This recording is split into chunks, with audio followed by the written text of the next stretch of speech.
যতক্ষণ না এই বাচ্চাটাকে 1 কোটি টাকা তার ক্ষতিপূরণ এবং তাদের যদি জাস্টিস যদি না হয় তাহলে কিন্তু এটা আমরা আমাদের পক্ষ থেকে আমরা লড়াই চালিয়ে থাকবো যতক্ষণ না এর সমাপ্ত হবে। আমরা ওনাদের পাশে আছি এবং থাকবো।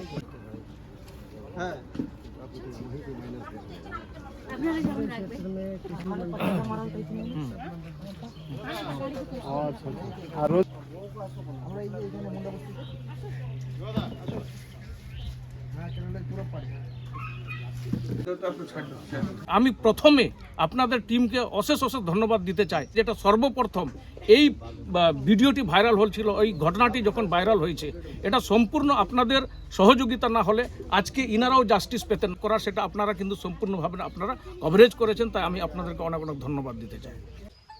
আমি বিশ্বনাথ দা, এখানকার মণ্ডল প্রেসিডেন্ট।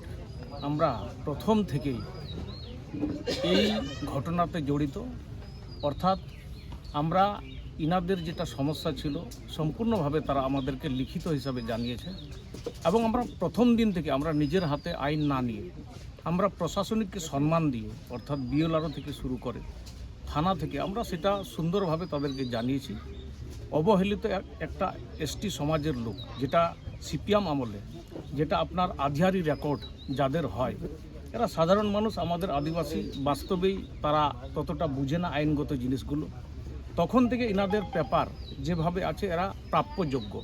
আমি সেই সূত্রে আমি বিএলআর সাহেবকে ফোন করে এবং ইনাদের আমি অ্যাপ্লিকেশন করে ওখানে আমি তাদেরকে পাঠিয়েছি এবং ওনারা বলছেন যে ঠিক আছে আমরা দেখে দিচ্ছি, কিন্তু তাদেরকে অনেকবার ঘোরানো হয়, পরে আমাকে জানায়, তারপরেই এই ঘটনাটা ঘটে।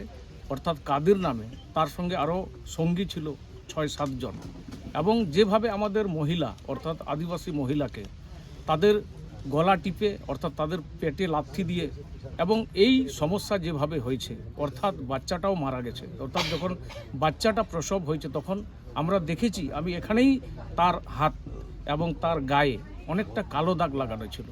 দেখেন সম্পূর্ণভাবে তৃণমূল কংগ্রেস যেভাবে, অর্থাৎ এখানে আইনের যেটা তাদের একটা রক্ষার জন্য, যে শুধুমাত্র আদিবাসীদেরকে বারবার প্রত্যেকটি জায়গায় আপনারা দেখবেন যে সমস্ত অধ্যুষিত আদিবাসী যে সমস্ত জায়গায় এদের নামেই কিন্তু জমি গণ্ডগোল করে, অর্থাৎ যারা মাফিয়া রাজ রয়েছে এখানটায়, এরা সম্পূর্ণভাবে আদিবাসীদেরকে এই সরকারটা অবহেলিত করে রেখেছে।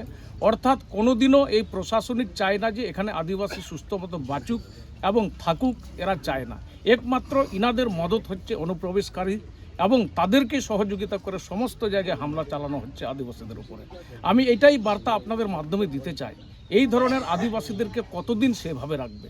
আমি যখন এই ঘটনাটা ঘটে তখন আমরা সেদিনও এখানে এসেছিলাম এবং সম্পূর্ণভাবে যেভাবে তারা প্ল্যানিং মাফিক আজকে এসটি সমাজের জমিটা কোনোদিনও অল ইন্ডিয়ায় বলেন যে এই এসটিদের জমিটা কোনো জায়গায় কোনো সময় হস্তান্তর করা যায় না। তদারক রাতারাতি যে সমস্ত আমাদের মাননীয় এমপি যে সমস্ত কথা বলেছিলেন, যে তারা কিভাবে যখন একটা লোক কোনো জমি যদি বিক্রি করে, কিন্তু এখানে বিক্রি করার লোক নাই, কিন্তু তাদের নামে জমি হয়ে যাচ্ছে। এখানে যেভাবে আদিবাসীদেরকে আমি চিরঞ্জীবের সঙ্গে আমি কথা বলেছিলাম, আমাকে ধমক দিয়ে কথা বলা হয়েছিল, আমি বলেছিলাম সেটা আমরা আদিবাসী মেনে নেব না।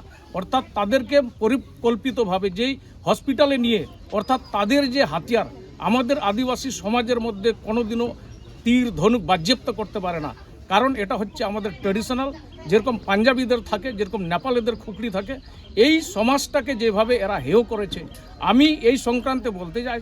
তাই আমাদের মারফত থেকে, অর্থাৎ আমি মাননীয় রাজুজিকেও আমি এই সমস্ত, যখন উনি পার্লামেন্টেও ছিলেন এবং তিনি সময় মতো আসতে পারেননি কাজের জন্য, কিন্তু আমরা দীর্ঘদিন থেকে এই বিষয় নিয়ে পড়ে আছি এবং রাজুজি আজকে যেই সমস্ত আজকে যে প্রশাসনিক লেভেলে তাদের যে ওয়ার্নিং করেছেন, যদি সেই ধরনের ওয়ার্নিং যদি না হয় তাহলে কিন্তু এটা আদিবাসী পলিটিক্যাল সমাজ যে আমরা করছি সেটা না, আমাদের আদিবাসী সমস্ত সামাজিক লোক অর্থাৎ এই আন্দোলনে আমরা জড়িত হচ্ছি। এবং যতক্ষণ না এই বাচ্চাটাকে 1 কোটি টাকা তার ক্ষতিপূরণ এবং তাদের যদি জাস্টিস যদি না হয় তাহলে কিন্তু এটা আমরা আমাদের পক্ষ থেকে আমরা লড়াই চালিয়ে থাকবো যতক্ষণ না এর সমাপ্ত হবে। আমরা ওনাদের পাশে আছি এবং থাকবো।